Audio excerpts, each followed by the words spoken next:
Oui, ok. Ben, apparemment, il n'y a pas d'anniversaire. Non. Voilà, voilà. Voilà. Ok. Bien, on est heureux de vous voir. Hein. Et c'est vrai qu'hier, nous avons eu, comme chaque mois, la réunion du samedi dans l'intercession. J'ai eu l'occasion justement de rapporter le rapport prophétique de ce qui s'est fait à Dallas. Et donc, il y a à peu près 12 pages de prophétie, d'enseignement. Et donc, il y en a beaucoup de choses qui nous concernent. Et donc, on a eu l'occasion de prier hier après-midi pour cela. Donc, pour ceux qui ont l'habitude de venir, je vais l'envoyer, disons, à tous ceux qui ont une boîte mail, je leur enverrai le rapport. Hein, d'accord? Si vous êtes intéressés. Ok, voilà. Moi, je crois que c'est très important d'être très intéressé en ce moment-ci. Vous savez dans quel temps nous sommes? Pas vrai? Est-ce que vous savez dans quel temps nous sommes? Les amis, nous sommes dans le temps où Jésus revient. Amen. C'est l'avènement. Amen. Alors, les amis, c'est un temps où il faut être très, très, très, très sérieux. Amen. Bien. Christian, ça marche ou ça marche pas? Pardon? C'est parti. Ok. Voilà. Donc, on est dans la course, c'est très bien. Voilà, encore une fois, bon, je vois tous nos amis qui viennent et qui nous écoutent de loin, parce que on a un petit peu des téléspectateurs un peu de tous les coins du monde, et c'est très important d'avoir des amis. Et je crois que justement, dans toute cette dimension prophétique, il est dit que des réseaux et puis des aqueducs d'eau spirituelle vont s'établir un petit peu dans le monde très rapidement, parce que le temps presse. Amen. Dieu n'arrive pas trop tard, c'est les hommes qui arrivent trop tard. Et Jésus vient dans ce temps. Amen. Et je crois que ça aurait fait énormément plaisir à, à Paul, à l'apôtre Paul, parce que vous savez ce qu'il a dit? Je cours vers le but afin de remporter le prix de la vocation céleste en Christ. Et il a pris son départ et je crois qu'il attendait ces jours-ci. Moi, je crois que tous les prophètes, tous ceux qui ont été amoureux de Jésus et qui ont compris les prophètes et l'écriture et le but de Dieu, savent que ce temps ici est infiniment déterminant. Est-ce que vous êtes sensible à ça? Tout ce que vous voyez dans le monde, tout, actuellement, c'est prophétisé. Nous savons. Et nous avons l'occasion d'étudier la parole de Dieu, justement, pour être vraiment prêts pour ce temps-ci. Amen. Alors, les amis, dans Colossiens 3, au verset de 1 à 4, Paul nous dit quelque chose d'infiniment merveilleux. Il dit, si donc vous êtes ressuscités avec Christ, cherchez les choses d'en haut, où Christ est assis à la droite de Dieu. Affectionnez-vous aux choses d'en haut et non à celles qui sont sur la terre, car vous êtes morts et votre vie est cachée avec Christ en Dieu. Et quand Christ, votre vie, paraîtra, alors vous paraîtrez aussi avec lui dans la gloire. Jésus nous a dit qu'il nous attirerait dans sa gloire. Et donc, il va paraître avec une grande gloire. Et donc, quand Jésus va paraître, et il dit, quand Christ, votre vie paraîtra, est-ce que Christ est votre vie? Paul pouvait dire, Christ est ma vie. Je ne vis plus pour moi-même, mais je vis pour celui qui s'est donné pour moi. Et nous savons que Paul était quelqu'un qui attendait, et je crois que des quantités et des quantités de chrétiens, au travers des siècles, ont voulu voir ce temps de gloire. Et nous allons les voir.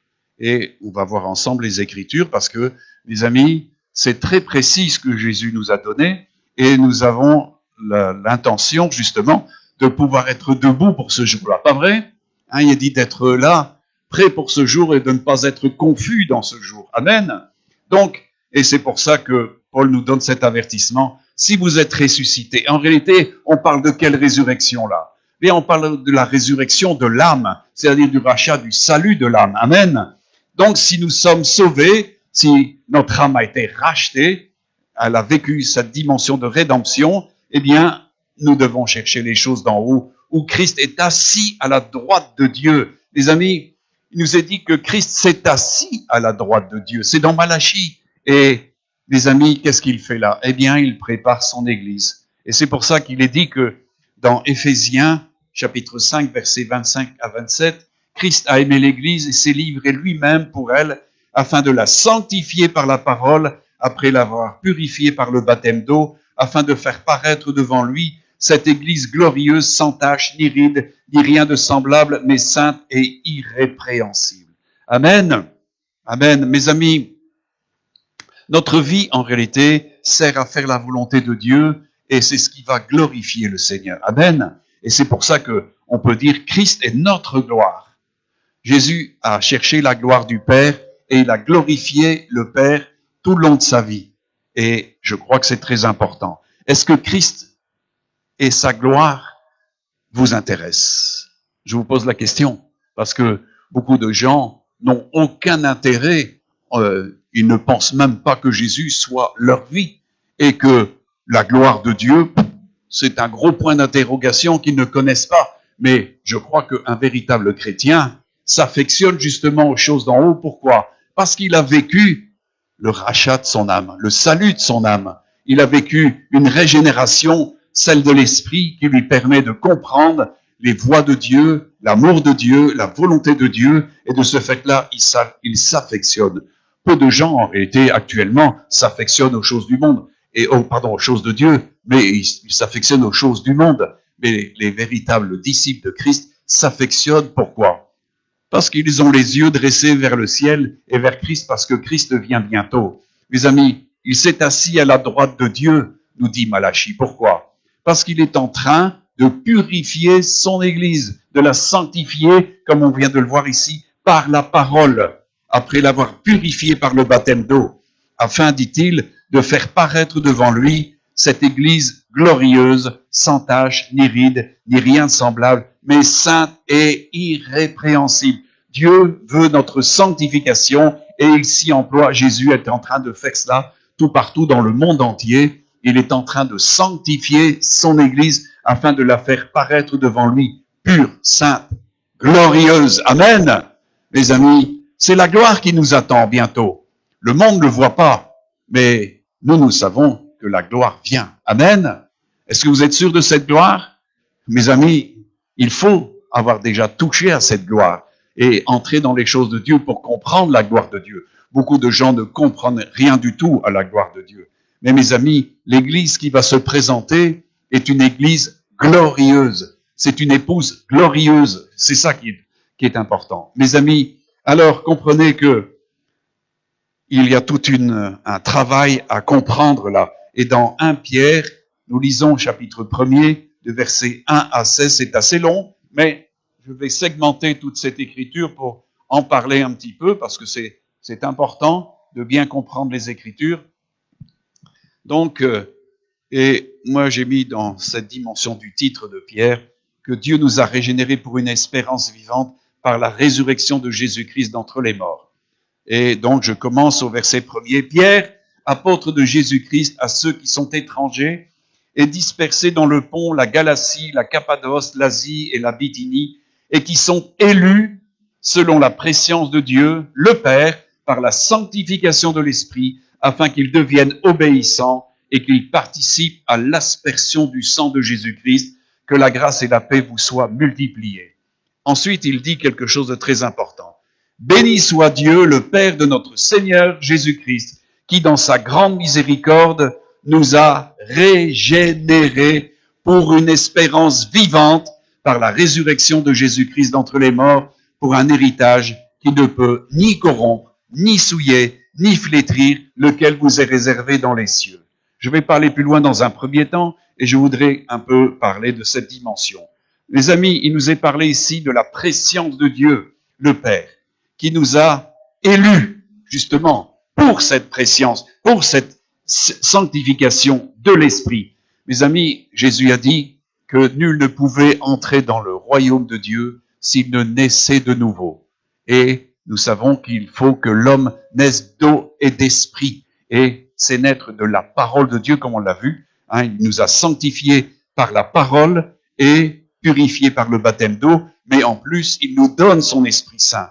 C'est ça dont parle ici l'apôtre, par la sanctification de l'Esprit, afin que nous devenions obéissants et que nous participions justement à la purification, c'est-à-dire à l'aspersion du sang de Jésus-Christ sur nos vies, sur nos consciences, afin d'avoir une conscience pure. Amen. Et là, il y a une grâce et une paix qui nous est multipliée. Alors, il dit à partir du verset 3, « Béni soit Dieu le Père de notre Seigneur Jésus-Christ, qui selon sa grande miséricorde. » Est-ce que vous croyez à la miséricorde de Dieu? Dieu est un Dieu miséricordieux et il veut faire miséricorde pour tous les hommes qu'il y a sur la terre. Et c'est pour ça qu'il a envoyé son Fils afin qu'il paie pour les péchés du monde. Et c'est en lui qu'il fait miséricorde aux hommes. Amen. Il est, Jésus, la miséricorde qui est faite aux hommes parce qu'il vient payer l'addition de ce que coûtaient nos fautes, nos transgressions, nos iniquités, nos crimes. Il a pris tout cela sur nous et il a expié tout cela par justement l'aspersion de son sang. Amen. Parce que nous avons reçu le fait de recevoir cette purification par le sang de Jésus. Et alors ici, il nous a dit quelque chose qui est très important, parce que consécutivement à cela, il nous a régénérés pour une espérance vivante par la résurrection de Jésus-Christ d'entre les morts. Mes amis, il nous a régénérés, c'est-à-dire qu'il a révolutionné notre façon de penser, de voir, d'espérer. Pourquoi? Parce qu'il est ici parlé d'une espérance qui est vivante. Mes amis, Dieu est vivant. La parole de Dieu est vivante, opérante, efficace. Amen.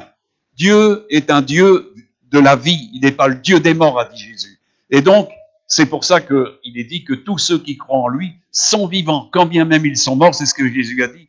Je suis la résurrection et la vie, a-t-il dit à Marthe et à Marie. Et il dit, et au jour dernier, je le ressusciterai. Eh bien, nous sommes tout proches du dernier jour des nations où Jésus va ressusciter les morts. Amen. Est-ce que vous écoutez bien? Ouvrez bien vos oreilles, parce que c'est très important de comprendre ce qui est en train de se faire. Et Dieu est en train de travailler, justement, afin de sanctifier son Église, de la purifier par la parole de Dieu. C'est ça, la parole de Dieu nous parle d'avoir le cœur et le corps lavés d'une eau pure et d'être sanctifié, régénéré par le baptême de régénération que donne le Saint-Esprit. Amen. Sinon, mes amis, personne sans cette régénération ne peut comprendre l'espérance vivante. Excusez-moi, c'est quelque chose que le monde ne comprend pas. Vous parlez avec des gens du dehors, vous leur parlez de la résurrection et de l'espérance vivante, ils vont vous dire, excusez-moi, vous êtes complètement fou, vous. Pour le monde, ça ne veut strictement rien dire du tout. Mais je peux vous dire que des millions de gens ont été, au travers des siècles, attentifs à cette dimension et ils l'ont effectué. Et actuellement, c'est la même chose. De par le monde, ceux qui sont à Christ sont en train de faire très attention à ce que l'Esprit Saint fait, à la sanctification qu'il opère, à la régénération et à la marche et à l'évolution dans le fait de faire la volonté de Dieu et de faire les œuvres de Dieu. Amen. Alors, mes amis, est-ce que vous comprenez cette régénération? Et elle n'est venue que dans la mesure où, justement, mes amis, et c'est là où il y a une espérance vivante, c'est par la résurrection de Jésus-Christ d'entre les morts. Ailleurs, l'Écriture nous dit, si Jésus-Christ n'est pas ressuscité, c'est en vain que nous espérons, pas vrai? Si Christ n'est pas ressuscité, à quoi penser et espérer en la résurrection? Beaucoup de gens n'espèrent pas en la résurrection pour la bonne et simple raison qu'ils ne croient pas du tout à la résurrection de Jésus. Or, la parole de Dieu nous dit très clairement que si nous croyons que Jésus est mort pour nos péchés, nous serons sauvés. Et si nous croyons que Jésus, le Père, l'a ressuscité d'entre les morts, nous serons justifiés. Amen. Et ça, c'est important. Nous sommes justifiés parce que nous croyons que le Père a ressuscité Jésus. Et ça, mes amis, nous ne pouvons que le dire que dans la mesure où nous avons puissamment été régénérés par l'Esprit Saint pour le comprendre, le croire et aussi pour le voir bientôt. Amen. Alléluia. Est-ce que vous connaissez ça? C'est important. Et comme il le dit ici, c'est pour la résurrection par la résurrection de Jésus-Christ d'entre les morts, pour un héritage qui ne peut ni corrompre, ni flétrir, ni se souiller, lequel vous est réservé dans les cieux. Mes amis, est-ce que vous êtes heureux de savoir que vous avez un héritage? Hein? Beaucoup de gens attendent l'héritage de mon oncle, de ma tante ou d'un parent, mais nous attendons l'héritage du royaume, l'héritage de la vie éternelle, l'héritage de la résurrection, parce que si Christ est ressuscité, nous pouvons aussi ressusciter. Il est le premier à être ressuscité de ce monde. Amen. Il est en tout le premier. Amen. Alors comprenez que c'est important de vivre cet héritage de la résurrection. Et si vous ne l'attendez pas, on comprend, et c'est ce que j'ai posé comme question tout à l'heure, est-ce que quand Christ, votre vie va paraître, dans quel état serez-vous? Les amis, c'est important de savoir si vous êtes dans la joie de son apparition ou si vous êtes dans la confusion. Parce que beaucoup de gens ne voudraient pas voir venir Jésus. Pourquoi? Parce qu'ils ont tellement de projets encore dans leur tête et dans leur cœur qu'en réalité, la venue de Jésus ne les intéresse pas.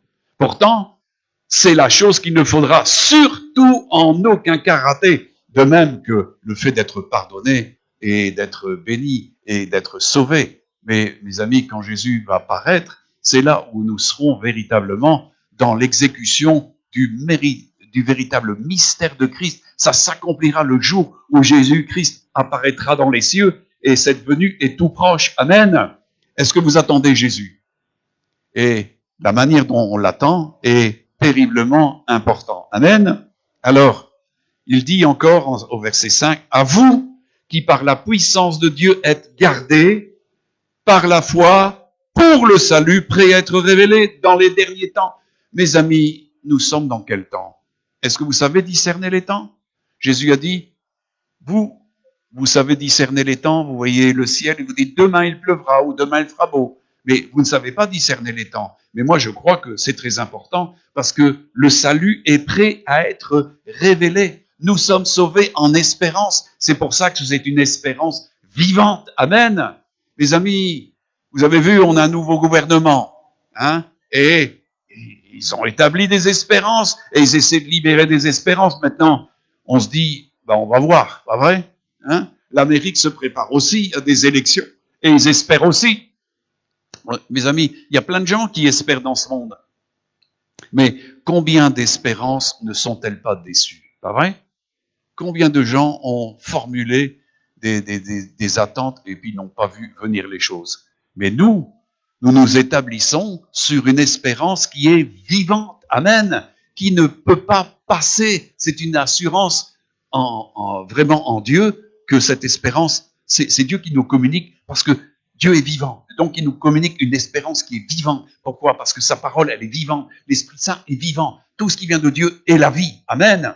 Mes amis, d'ailleurs, l'Écriture dit ailleurs que notre seul recours a été justement de saisir cette espérance. Et cette espérance, nous la possédons comme une encre de l'âme, dit la parole de Dieu, qui pénètre jusque dans le lieu très saint, parce que nous sommes amarrés, en quelque sorte comme un bateau, comme une encre, par cette espérance dans le lieu très saint, parce que ça nous relie justement à Dieu, cette espérance. Mes amis, c'est ce qui est dit dans la parole, de conserver justement une pleine foi et une pleine espérance jusqu'au bout. Parce que quand Christ va venir, mes amis, ceux qui n'espèrent pas et qui n'ont pas la foi ne verront rien du tout.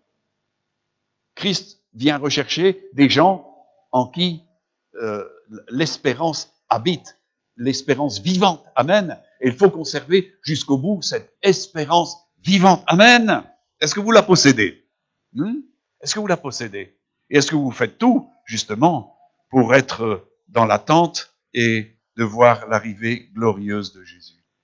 Mes amis, alors je continue, donc, afin que, il parle donc ici maintenant, l'épreuve de votre foi, plus précieuse que l'or périssable, qui cependant est éprouvée par le feu, et pour résultat la louange, la gloire et l'honneur, lorsque Jésus-Christ apparaîtra. Mes amis, comme je disais Paul, je recevrai cette couronne bientôt, a-t-il dit.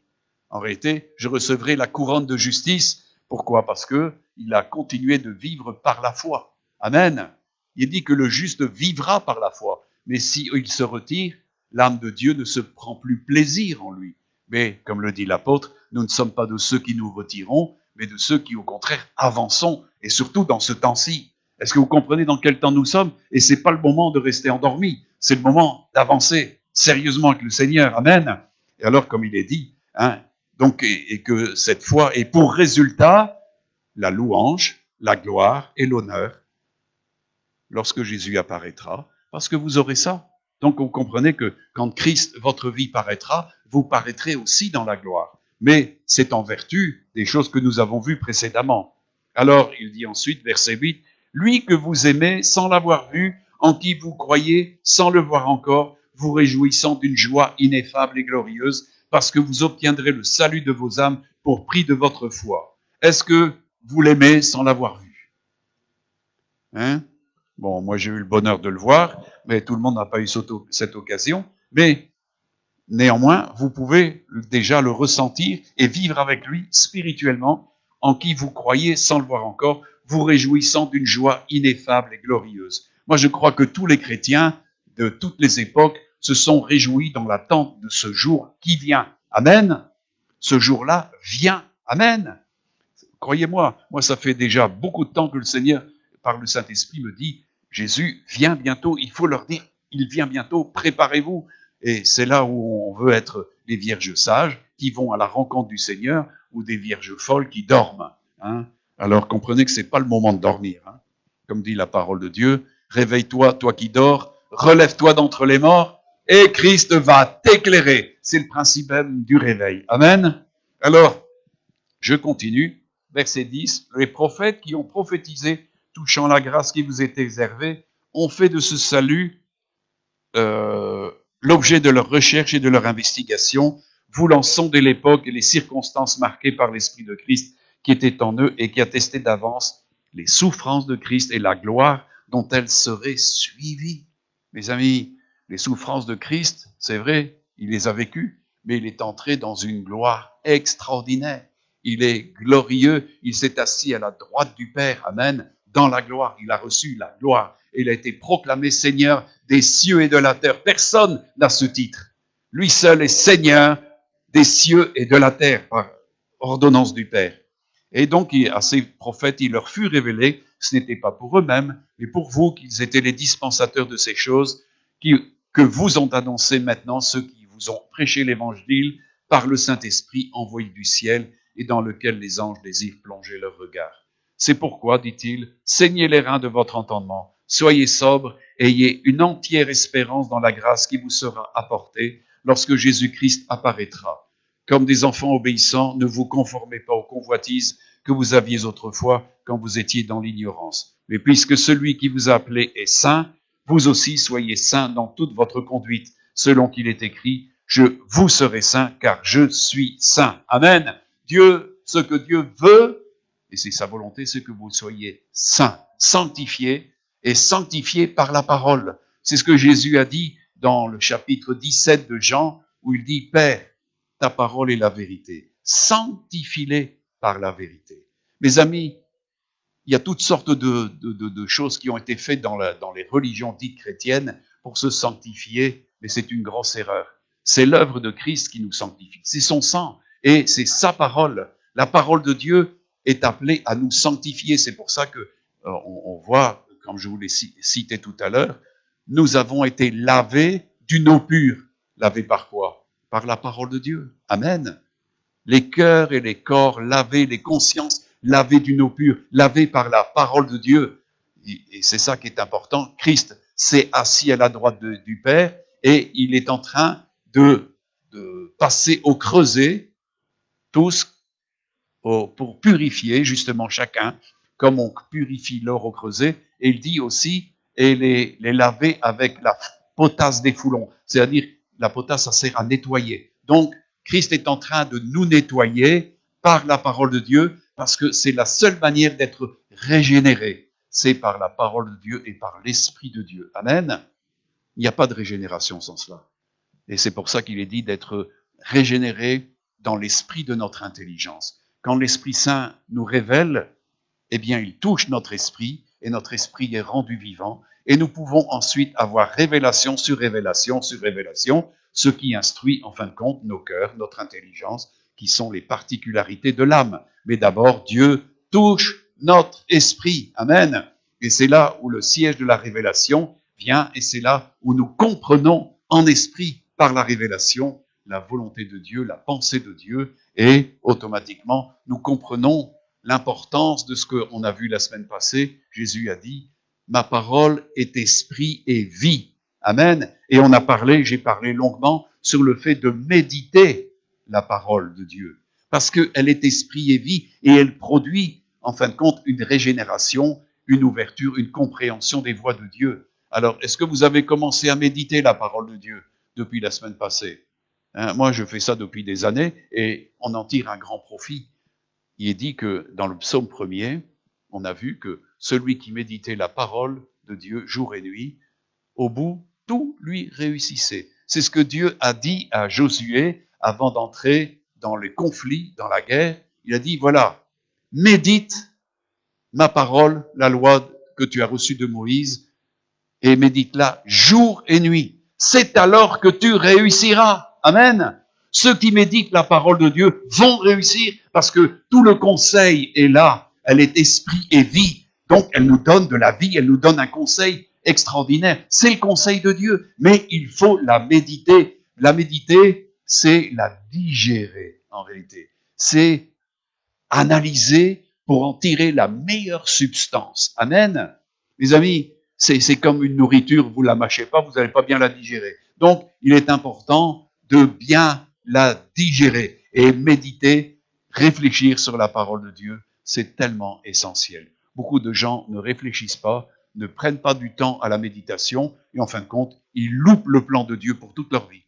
Mes amis, Dieu veut que nous passions du temps avec lui, comme je le répétais la semaine passée, pour méditer la parole de Dieu. Est-ce que vous méditez? Est-ce que vous prenez du temps avec le Seigneur pour réfléchir sur sa parole? Vous allez en tirer le meilleur et vous allez réussir dans tout. Comme il l'a dit à Josué. Et Josué, après avoir conquis tout Canaan, il a pu dire, oui, Dieu nous a donné la victoire dans tout ce qu'il avait dit, tout ce qu'il avait promis. Pourquoi? Parce qu'il s'est astreint à faire exactement tout ce que Dieu avait dit. Et ils ont eu la victoire sur tout. Mes amis, c'est toujours la même chose. Ceux qui ne veulent pas méditer la parole n'ont pas de victoire. Mais ceux qui méditent la parole, eh bien, automatiquement, l'Esprit de Dieu crée au travers de la parole, puisque la parole est esprit et vie. Elle touche notre esprit, mais elle nous communique la vie, qui est le conseil de Dieu. Amen. C'est ça la parole de Dieu. Nous la digérons, nous la comprenons, elle s'établit en nous, elle s'enracine en nous et elle devient matière, une substance de vie en nous. Elle devient notre référence. Amen.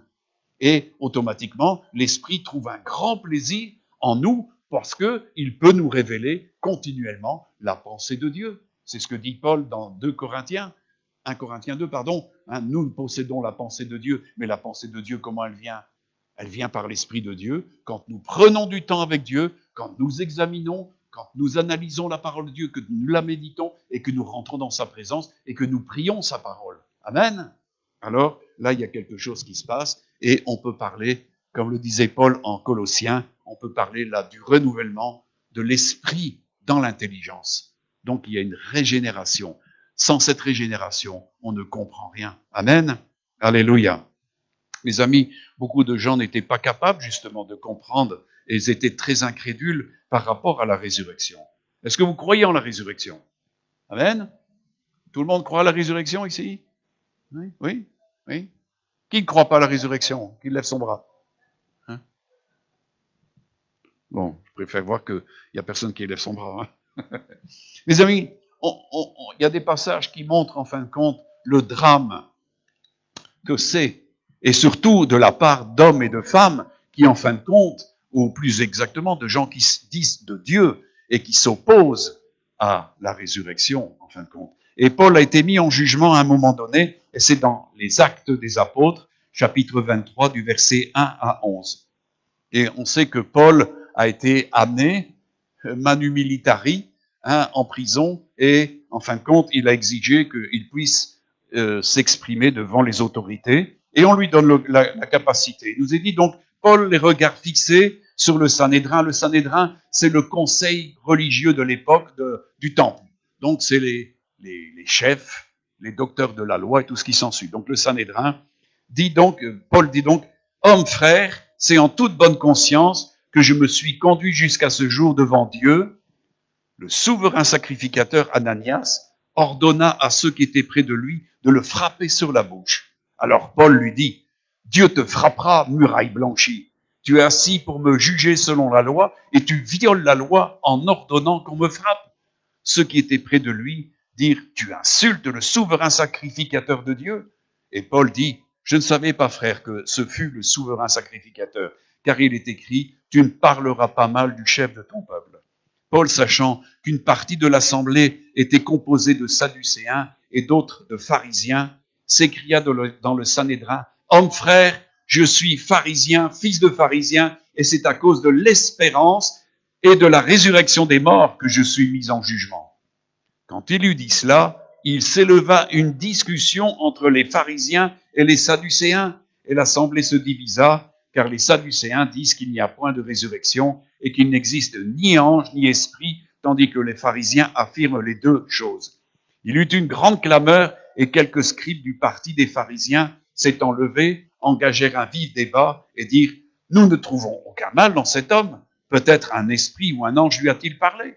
Comme la discorde allait croissant et le tribut, craignant que Paul fût mis en pièces par ces gens, fit descendre les soldats pour l'enlever du milieu d'eux et le conduire dans la forteresse. La nuit, suivant, le Seigneur apparut à Paul et dit, « Prends courage, car de même que tu as rendu témoignage de moi dans Jérusalem, il faut aussi que tu rendes témoignage dans Rome. » Voyez-vous, Dieu fait tout concourir pour son serviteur. Il permet que Paul soit amené en jugement devant les chefs religieux, devant les Romains qui étaient là. Et évidemment, il y a un refus, il y a un déni. Et on sait que les Sadducéens ne croyaient pas du tout à la résurrection. Ils ne croyaient pas au monde spirituel, aux anges et aux esprits. Et en réalité, les pharisiens, eux, le croyaient. Et c'est pour ça que Paul a affirmé que lui était pharisien et fils de pharisien et qu'il a été élevé dans le pharisianisme. Mais néanmoins, mes amis, on sait que Paul a été persécuté à cause de son attitude. Et ici, nous voyons que Paul s'écrit. Regardez ce qu'il dit. Homme frère, je suis pharisien, fils de pharisien. C'est à cause de l'espérance et de la résurrection des morts que je suis mis en jugement. On a vu tout à l'heure que Pierre nous dit que Dieu nous a donné une espérance vivante. Amen. Pourquoi? Parce que la résurrection des morts, c'est une espérance qui a été introduite dans la parole de Dieu par les prophètes depuis très, très, très, très longtemps. C'est la pensée de Dieu parce que l'homme, en réalité, à cause du péché, finit par mourir. Mais Dieu, en réalité, n'a pas abandonné son projet de permettre à des hommes de vivre l'éternité avec lui. Amen. Mes amis, Dieu est un Dieu éternel et il avait conçu l'homme pour vivre éternellement. Aussi, il a conçu un plan de rédemption, un plan de rachat par son Fils, de manière à ce que celui qui croirait en son Fils possède cette espérance de la résurrection. Amen. C'est pour ça que la résurrection, selon Paul et selon les pharisiens, c'est une espérance d'Israël. Amen. Le peuple de Dieu attend la venue de son Messie et attend la vie éternelle. Est-ce que vous attendez la vie éternelle? Est-ce que vous attendez la résurrection? Mes amis, ça va être le jour le plus merveilleux de toute votre existence parce que c'est le démarrage pour un temps de gloire qui va durer l'éternité dans une dimension, une bénédiction de l'amour, de la force et tout, la puissance de Dieu, le royaume de Dieu. Alors vous comprenez que Paul n'a pas eu peur justement de s'écrier devant le Sanhédrin. Voilà, je suis mis en jugement. On me juge à cause de ça. Pourquoi? C'est néanmoins l'espérance du peuple de Dieu. Amen. Est-ce que c'est votre espérance? C'est important. Et de rentrer dans cette régénération pour en comprendre tous les tenants et les aboutissants, parce qu'il ne s'agit pas de louper cette résurrection. Il ne s'agit pas de louper l'avènement du Seigneur. Amen. De se préparer pour ça.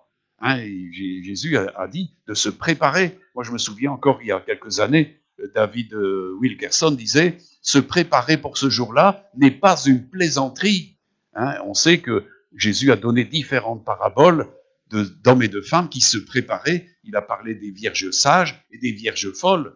Il y a celles qui dormaient et celles qui s'en allaient à la rencontre de l'époux, qui est Jésus, en fin de compte, pour ce jour glorieux. Amen. Et nous voyons donc ici dans la fin du texte que nous avons lu, ici dans Acte 23, eh bien, Paul a rendu témoignage. C'est ce qu'il dit. Voilà. Le Seigneur apparut à Paul et dit, prends courage, car de même que tu as rendu témoignage de moi dans Jérusalem, Jésus voulait que Paul rende son témoignage dans Jérusalem. Et c'est ce qu'il a fait devant les autorités, devant ceux qui étaient là, comme les colonisateurs qui sont les Romains, mais aussi devant le peuple de Dieu, devant ceux qui sont censés être les gens qui connaissent Dieu, mais ne connaissaient pas Dieu, mes amis. Et donc Jésus a dit, voilà, tu as rendu témoignage de moi dans Jérusalem, et il faut aussi que tu rendes témoignage dans Rome. Alléluia. Mes amis, pourquoi? Parce que Rome devait entendre le message de la résurrection. Mes amis, c'est parce que Paul est allé à Rome que nous avons reçu la parole ici, en Belgique et en France. Amen. C'est consécutivement à ça. Mes amis, si Paul n'avait pas commencé à donner son témoignage de la résurrection à Jérusalem, il ne serait pas non plus venu le faire à Rome, et le témoignage de la résurrection de Jésus d'entre les morts ne serait pas venu jusqu'à nous s'il n'avait été donné à Rome. Amen. Maintenant, laissez la Rome actuellement de côté parce qu'ils ne croient même plus à la résurrection. Celui qu'on appelle Saint Augustin, au IVe siècle, a dit que non, il n'y aurait pas de résurrection. D'ailleurs, le pape Benoît a dit qu'il n'y aurait pas de résurrection, que Jésus ne revient pas. Donc, on nie tout des pans entiers de la résurrection. Donc, vous voyez qu'il y a une grande incrédulité qui est encore là, parce que la majorité des gens ne connaissent pas. Bien souvent, quand je fais l'enseignement pour le baptême et tout ce qui s'ensuit, je parle aux gens des deux résurrections et de la venue de Jésus, de l'avènement. La majorité des gens ignorent tout de cela. Pourtant, la plupart viennent d'enseignements catholiques. Mes amis, le catholicisme n'attend pas la résurrection. Ils savent pas très bien comment ça va se faire. Ils pensent qu'il y a une vie éternelle et que les gens qui meurent vont directement auprès de Dieu. Non, mes amis, ça va se passer au travers de la résurrection des morts, qui sont dans le séjour des morts, la résurrection des justes. Ensuite, nous allons aux noces de l'agneau, et c'est ainsi que ensuite on revient régner après avec Christ sur la terre. Donc, la résurrection, mes amis, il faut bien la comprendre et il faut être dans l'enseignement de ce que Dieu nous a donné et particulièrement de Jésus. Amen. Alors, est-ce que vous êtes dans le coup toujours? Bien.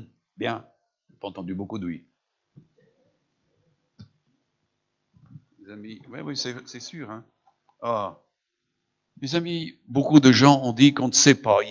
Ils ont clôturé très rapidement. Ah, Jésus a dit qu'on ne connaissait pas le jour ni l'heure. Mais mes amis, Jésus nous a donné des renseignements très précis par rapport à sa venue. Amen. La prééminence de sa venue, elle est décrite. Amen. C'est dans Luc, on va le lire d'abord dans le passage de Luc 21, de 25 à 35. Jésus dit, il y aura des signes dans le soleil, dans la lune et dans les étoiles, et sur la terre, il y aura de l'angoisse chez les nations qui ne sauront que faire au bruit de la mer et des flots, les hommes rendant l'âme de terreur dans l'attente de ce qui surviendra pour la terre, car les puissances des cieux seront ébranlées. Vous avez vu tout ce qui s'est passé ici maintenant, dans les inondations, tout ce qui s'ensuit. Je lisais dans le site Katnai, qui est un site qui rapporte tout ce qui se passe au niveau des séismes, des épidémies, des tremblements de terre, des volcans, tout ça. Ils disent qu'actuellement, 300 millions de personnes sont dans la terreur au niveau des deltas, des estuaires des fleuves, dans tout ce qui va arriver ici prochainement. Mes amis, tout ça, c'est 200 à 300 millions de personnes qui vont être avec les pieds dans l'eau, avec beaucoup de problèmes. Donc, là, il dit que donc ne sauront que faire au bruit de la mer et des flots, les âmes rendant l'âme de terreur dans l'attente de ce qui surviendra pour la terre. Vous savez, il y a des pays comme le Bangladesh, il est élevé d'1 mètre au-dessus du niveau de la mer. Alors quand il y a des tsunamis, l'eau pénètre très loin dans la terre. Il y a beaucoup d'endroits qui sont en train de disparaître et chaque année, on voit les digues, tout est érodé. Les gens ne savent plus quoi faire. Mes amis, il y a des choses qui sont en train de se concrétiser parce que l'homme ne veut pas regarder à Dieu et Dieu est en train d'amener quelque chose qui est terrifiant sur la terre parce que Dieu veut d'abord sauver son peuple. Amen. Alors il dit, car les puissances des cieux seront ébranlées. C'est vrai que tous les systèmes sont ébranlés. Alors, on verra le Fils de l'homme, donc c'est Jésus, venant sur une nuée avec puissance et une grande gloire. Quand ces choses commenceront à arriver, redressez-vous et levez vos têtes, parce que votre délivrance approche. » Et leur dit une comparaison. Voyez le figuier et tous les arbres, dès qu'ils ont poussé, vous connaissez de vous-même, en regardant que déjà l'été est proche. De même, quand vous verrez ces choses arriver, sachez que le royaume de Dieu est proche. Je vous le dis, en vérité, cette génération ne passera pas et que tout cela n'arrive. Le ciel et la terre passeront, mais mes paroles ne passeront pas. Prenez garde à vous-même de craindre que vos cœurs ne s'appesantissent par les excès du manger et du boire et par les soucis de la vie, et que ce jour ne vienne sur vous à l'improviste, car il viendra comme un filet sur tous ceux qui habitent sur la face de toute la terre. Amen. Ça, c'est un premier, et je veux vous lire quelque chose de semblable. Alors, on a parlé ici, dans cette dimension, il parle de génération. Et le petit titre ici que je mets ici dans Matthieu 24, justement, je veux parler du verset 30 à 47, justement, quelle est la génération qui vivra et verra cette gloire? Parce que c'est ça qui est important. Mes amis, beaucoup de générations ont voulu voir la venue du Seigneur. Beaucoup ont cru et on pensait qu'ils allaient la voir. Mes amis, qu'en est-il maintenant? Qu'en est-il maintenant? Écoutez bien ce qui est écrit ici, et c'est Jésus qui le dit, c'est pas moi. Hein? Ça a été rapporté par Luc et ça a été rapporté par Matthieu. Matthieu était quelqu'un qui a vécu avec Jésus. Luc a fait simplement des rapports sur ce qu'il a entendu des autres. Donc ici, nous sommes devant le rapport de Matthieu. Il dit au verset 30, « Alors le signe du Fils de l'homme paraîtra dans le ciel et toutes les tribus de la terre se lamenteront et elles verront le Fils de l'homme venant sur les nuées du ciel avec puissance et une grande gloire. » Et je crois que beaucoup de gens vont pleurer tout partout parce que c'est l'enlèvement. C'est l'enlèvement de l'Église. C'est l'enlèvement et c'est la résurrection des justes. Parce que la première résurrection est la résurrection des justes, c'est-à-dire que tous ceux qui, au cours des siècles, ont été justifiés par leur foi, sont dans le sein d'Abraham. Et c'est pour ça qu'on parle de la résurrection des justes. La première résurrection est la résurrection des justes. Il y en aura une deuxième résurrection, mais à la fin du millénium. Et ça, c'est une toute autre paire de manches. Donc, il nous est dit ici qu'il enverra ses anges avec la trompette retentissante et ils rassembleront ses élus des 80, depuis une extrémité des cieux jusqu'à l'autre. Les anges, c'est les anges qui vont faire la moisson, a dit Jésus. Amen. C'est eux qui vont séparer. Alors, il dit ici, au verset 32, « Instruisez-vous ». Est-ce que vous voulez être instruit? Est-ce que vous êtes désireux d'être instruit? Parce que les gens lisent ça et ne s'instruisent pas. Moi, je crois que c'est très important de s'instruire. Alors il dit, verset 32, « Instruisez-vous par une comparaison tirée du figuier. Dès que ses branches deviennent tendres et que les feuilles poussent, vous connaissez que l'été est proche. De même, quand vous verrez toutes ces choses, sachez que le Fils de l'homme est proche à la porte. Je vous le dis en vérité, cette génération ne passera pas que tout cela n'arrive. » On parle ici de la génération du temps du figuier. Qu'est-ce que le figuier? On voit que souvent Israël a été comparé, et les fils d'Israël, à des figues.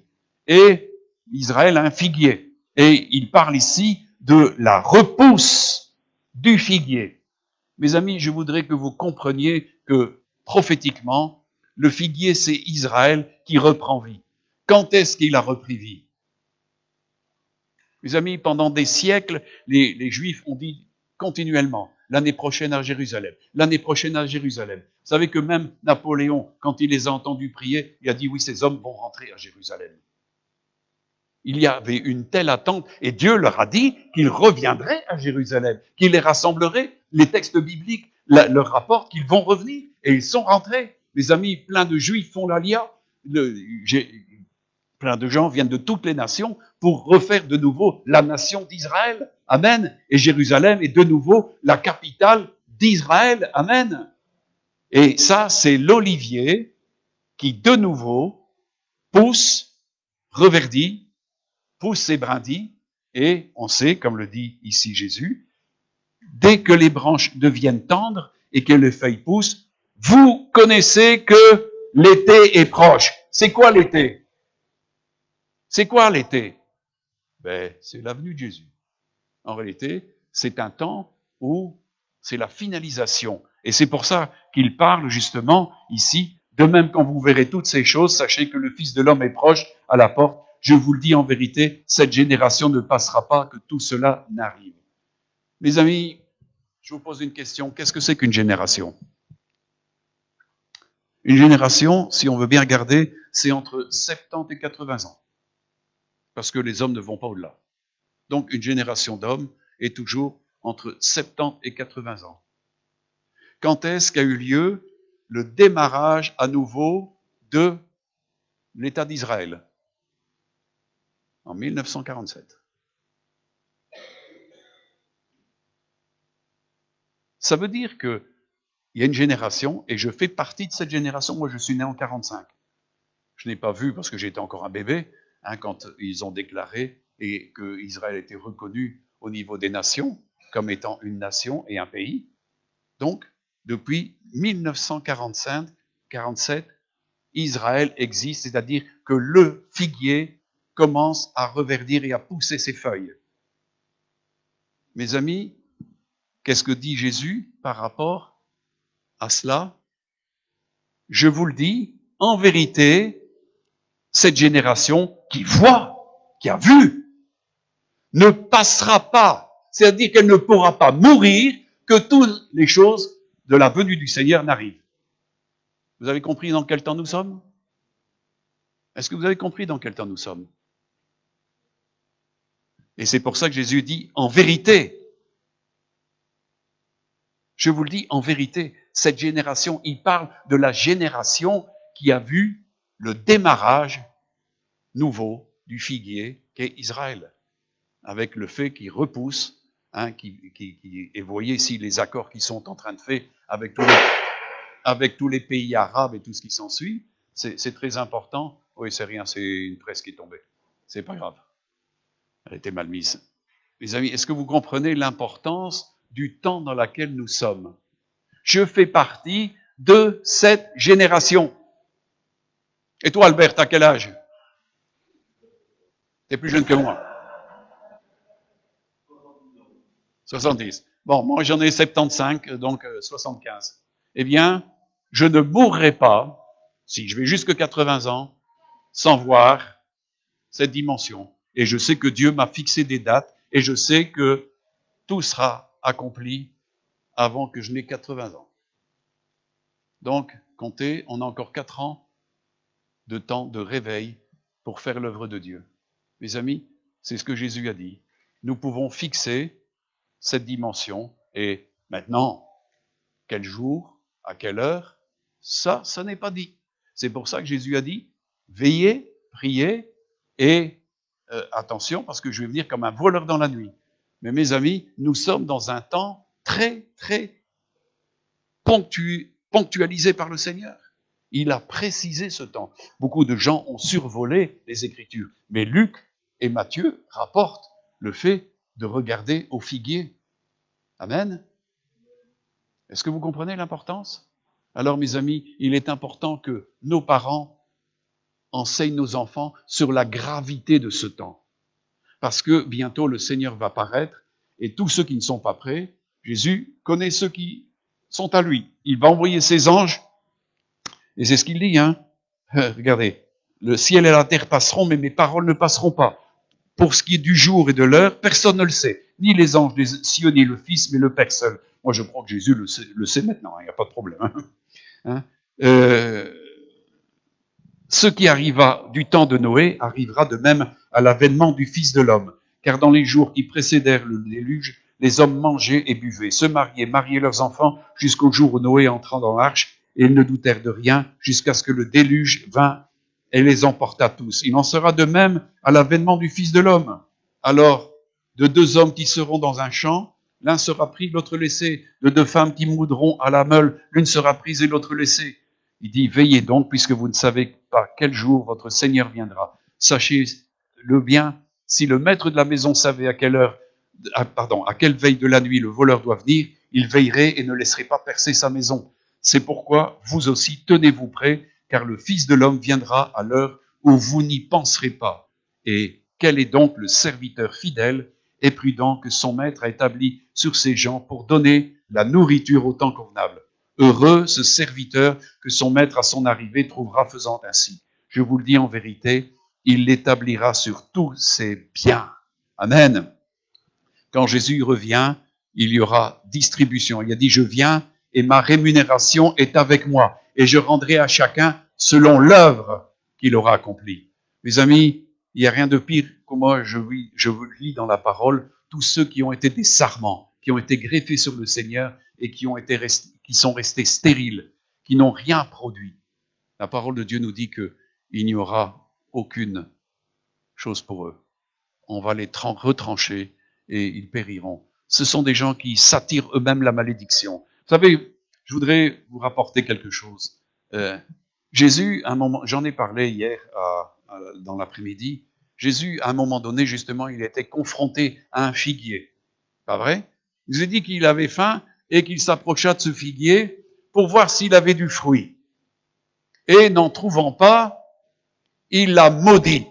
Que jamais fruit ne paraisse, que tu ne puisses plus jamais. Et il nous a dit que le figuier a séché. Mes amis, la parole de Dieu nous dit très expressément que c'était pas le temps des figues. Ça paraît paradoxal, pas vrai? Hein? Vous n'êtes pas surpris un petit peu que Jésus va vers un figuier pour trouver du fruit dessus. Et puis il n'en trouve pas. Mais moi je crois que c'est une allégorie pour, en fin de compte, que nous comprenions que si nous sommes branchés sur lui, Dieu est en droit d'attendre de nous un fruit constant. Amen. Si nous ne portons pas de fruits, nous sommes maudits. Il dit que nous sommes retranchés et nous séchons et Dieu nous jette au feu.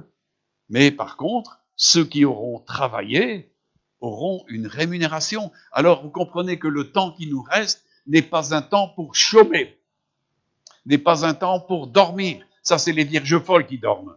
Mais le temps de la venue du Seigneur, il est là. Et la génération qui a vu le démarrage d'Israël verra aussi la réalisation et la venue du Seigneur en gloire. Est-ce que vous comprenez ces choses-là? Est-ce que vous discernez dans quel temps nous sommes? Mes amis, l'Écriture nous donne un rapport très précis de ce qui est en train de se faire. Amen. Et nous voyons que Israël devient compétitif dans tous les domaines. Tous les États dans le monde demandent leur aide au niveau économie, au niveau de la gestion des eaux. Dans plein de choses, ils performent. Mes amis, vos ordinateurs, vos smartphones existent par eux. Les logiciels, c'est eux. Il y a plein de choses qui se font par eux.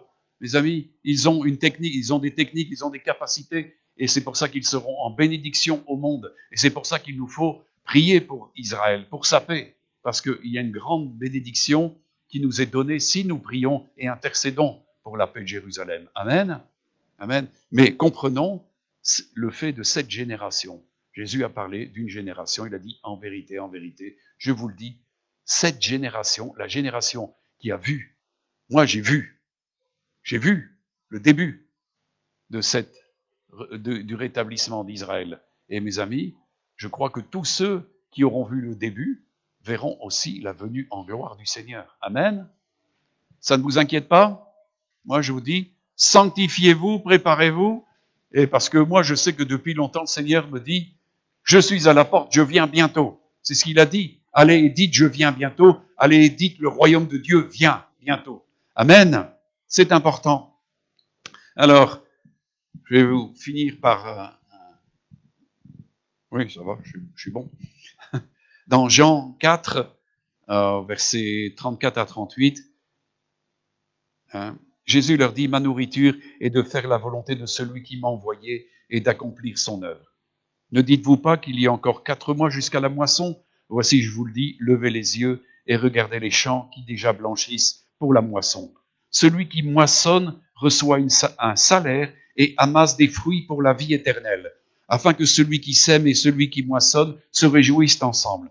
Car en ceci, ce qu'on dit est vrai, autre est celui qui sème, autre est celui qui moissonne. Je vous ai envoyé moissonner ce que vous n'avez pas travaillé. D'autres ont travaillé et vous êtes entrés dans leur travail. Amen. Amen. Est-ce que vous comprenez ça? Moi, je sais que Dieu a envoyé des gens ici qui ont travaillé depuis l'aube des temps avec Pia, et il a été martyr ici. Ils ont travaillé, la réforme a travaillé ici. C'est pour ça que, d'ailleurs, au point de vue prophétique, pour la Belgique, on a vu venant de Dallas, il y a vraiment des promesses vraiment merveilleuses pour la Belgique. Et c'est tout à fait en accord avec ce que nous savons, parce que Dieu veut un réveil. Mes amis, Dieu ne va pas envoyer son Fils comme ça, alors que tout est en train de chanceler. Non, il va démontrer encore qui il est. Et il va donner encore l'occasion à plusieurs de pouvoir se repentir, se convertir et être des enfants de Dieu et recevoir la vie éternelle et passer par cette merveilleuse expérience qui est la rédemption du corps. Amen. Les amis, on sait que il nous est dit que nous qui sommes vivants, nous ne devancerons pas ceux qui sont morts, car à la trompette de l'ange, à la parole de Dieu, c'est ce que Jésus a dit, à ma voix, les morts vont sortir des tombeaux. Pourquoi? Parce que c'est la résurrection des justes. Il est dit, heureux ceux qui meurent dans le Seigneur, car ils se reposent de leurs œuvres. Mais bientôt, ça va être fini, le repos dans le séjour des morts pour eux. Ils vont reprendre de l'activité parce qu'ils vont régner avec Christ sur la terre et avec nous. Amen. Alors comprenez l'importance de la résurrection. OK? Parce que beaucoup de gens ne comprennent pas les temps de Dieu. Mais nous sommes dans le temps qui amène la venue en gloire du Seigneur et l'élévation de son corps pour les noces de l'agneau et ensuite les 7 années de tribulation avec l'antéchrist sur la terre. Et ça, il vaut mieux pas y être parce que vous avez vu les inondations et tout ce qui s'ensuit, les séismes qui se passent, mais ça va être encore pire. Vous savez, il y aura, on voit maintenant des grêlons de 13 cm de diamètre, mais il y aura des grêlons de 45 kilos bientôt. C'est les jugements, c'est les temps de la colère de Dieu sur la terre, parce que les hommes ne se repentent pas. Il va y avoir des temps horribles. Vous voyez, le feu qui dévaste partout, ça sera encore pire. Des inondations encore pires, des séismes encore pires. Il y aura un tremblement de terre comme il n'y a jamais eu et qu'il n'y aura plus jamais après, qui va détruire toutes les grandes tours du monde. Toutes les villes vont être détruites. C'est pour cela qu'en réalité, il est dit que Dieu va envoyer son Fils pour faire la distribution des héritages désolés. Et il est dit que nous rebâtirons sur des ruines. Le monde sera en totale ruine parce que Christ vient pour restaurer et rétablir un royaume de vérité, de justice et tout ça. Et ça passe par ce temps de résurrection. Amen. C'est le passage obligé. C'est le passage obligé. Tous ceux qui n'auront pas part à la résurrection, ceux qui auront part à la résurrection, mes amis, ne pourront plus jamais mourir. Ils ne pourront plus jamais être malades. Et ils seront avec Christ pour régner avec Christ sur la terre pendant 1000 ans. Amen. Et je ne vais pas vous parler encore des autres temps de Dieu parce que Dieu nous donne une explication de tous les temps de Dieu. Mais pour l'instant, nous sommes dans le temps très proche. Nous sommes la génération. Je suis la génération que moi je sais que je vais voir si j'ai le bonheur de vivre au moins jusqu'à 80 ans. Bien, je verrai ça. Amen. Oui, Pas vrai, Christiane? Oui. Amen. Mes amis, c'est très important de comprendre les signes. C'est ce qu'il a dit, Je vous donne, c'est dit, instruisez-vous par une comparaison tirée du figuier. Il y a une comparaison. Quand vous voyez le figuier commencer à reprendre vie, eh bien c'est Israël. De façon qu'ils produisent des bonnes figues. On sait, bon, je ne vais pas m'étaler là-dessus, mais on sait que Jérémie a vu des visions de deux paniers de figues, des bonnes, des excellentes et puis des mauvaises. Et ça, c'était Israël. Il y a des gens qui étaient des bonnes figues et des mauvaises figues. Mais Dieu veut absolument que son figuier produise des bons fruits. Amen. Amen. Alors, comprenez ces choses-là. Est-ce que vous êtes d'accord avec moi? Oui? Est-ce que vous attendez la résurrection? Quand Christ, votre vie paraîtra, vous paraîtrez avec lui dans la gloire. Il dit qu'il sera admiré par ses saints et dans ses saints. C'est-à-dire que chacun sera tellement revêtu de la gloire de Dieu, de la gloire du Fils, parce que Christ sera formé en chacun de nous. C'est à ça qu'il s'emploie actuellement, le Seigneur. C'est à nous former à son image. Dieu a désiré que nous ressemblions à son Fils. Alors vous comprenez l'importance de ce temps d'achever notre sanctification, notre régénération, notre purification pour être rendu semblable à Christ. Amen. Mes amis, Dieu refait un peuple avec des hommes et des femmes qui ressemblent à Jésus. Pas des rebelles, pas des criminels, pas des menteurs, pas des gens qui se moquent. C'est fini ça, c'est terminé. Dieu va faire un royaume d'hommes et de femmes qui vont connaître une ère de paix, une ère de joie, une ère, vous savez, c'est extraordinaire. Vous savez, regardez, la parole de Dieu nous dit que, en fin de compte, on va pouvoir semer, moissonner jusqu'à ce que la terre soit détruite. Mais il dit pendant ce millénium que le pain aura de la saveur. Mes amis, est-ce que vous ne trouvez pas que maintenant tout ce qu'on mange n'a pas beaucoup de saveur? Pas vrai? Moi, j'en faisais la réflexion à ma femme, à Roby, je dis, il y a un manque de saveur de tout. Et toutes les choses qui vont être dans le royaume vont être savoureuses. Amen. Dieu nous donne un royaume où le bonheur, la vérité, la justice, la paix, le bonheur, tout ça existera. Amen. Mais le passage obligé, c'est la résurrection. Ceux qui loupent la résurrection, je les plains. Personnellement, moi, il est dit de faire tous nos efforts pour avoir part à ça. Amen. Est-ce que vous êtes prêts à faire des efforts? Il y a des gens ici ou ailleurs qui, en fin de compte, n'ont pas du tout envie de faire des efforts. Pourtant, ça va leur coûter cher et après, ils regretteront. Vous savez, l'endroit où ils vont aller, c'est un lieu de regret perpétuel. Hein?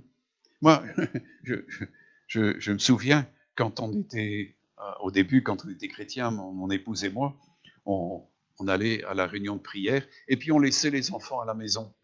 Et puis, ils étaient avertis sur le fait de l'enlèvement. Et un jour, ils ont pris la panique, et ils ont voulu commencer à téléphoner à tous nos amis chrétiens pour savoir où on était. Et ils ont cru qu'on était déjà partis avec le Seigneur. Et ce matin, il y a ma fille qui m'a téléphoné. Il dit, écoute, papa, j'ai essayé de sonner plusieurs fois. Et elle me dit, j'ai cru que vous étiez déjà parti. Et j'étais resté là. Ça faisait penser à quand ils étaient petits, mes amis. Mais je crois que c'est vrai. Moi, je crois que ce jour-là, il y aura beaucoup d'encombrements téléphoniques partout. Plein de gens vont téléphoner, mais il n'y aura personne au téléphone pour répondre. Ça sera terminé. Terminé. Tous ceux qui vont partir, il n'y aura plus question de les toucher. Ils seront aux abonnés absents, à perpète. C'est fini. C'est fini. Le jour arrive, mes amis. Et nous sommes cette génération qui va voir cela. Alors vous comprenez l'importance de ce temps, de racheter le temps et de marcher d'une manière digne du Seigneur afin qu'on puisse avoir la gloire, la louange de la part du Seigneur. Amen. Est-ce que vous comprenez ça? Alors mes amis, comprenez que ici on va prendre la Sainte Seine et il nous est dit que quand on prend cette Sainte Seine en discernant le corps et le sang de Jésus, nous annonçons sa mort et sa venue. Amen. Sa résurrection et sa venue. Nous annonçons prophétiquement parce que nous sommes le peuple qui vit cette résurrection et nous attendons cette résurrection. Amen. Alors, prenons tous ensemble, dignement, ensemble, cette Sainte Seine qui commémore le corps et le sang de Jésus livré pour nous et son sang versé pour nous. Amen. Voilà. Je vais laisser la place maintenant à Christian.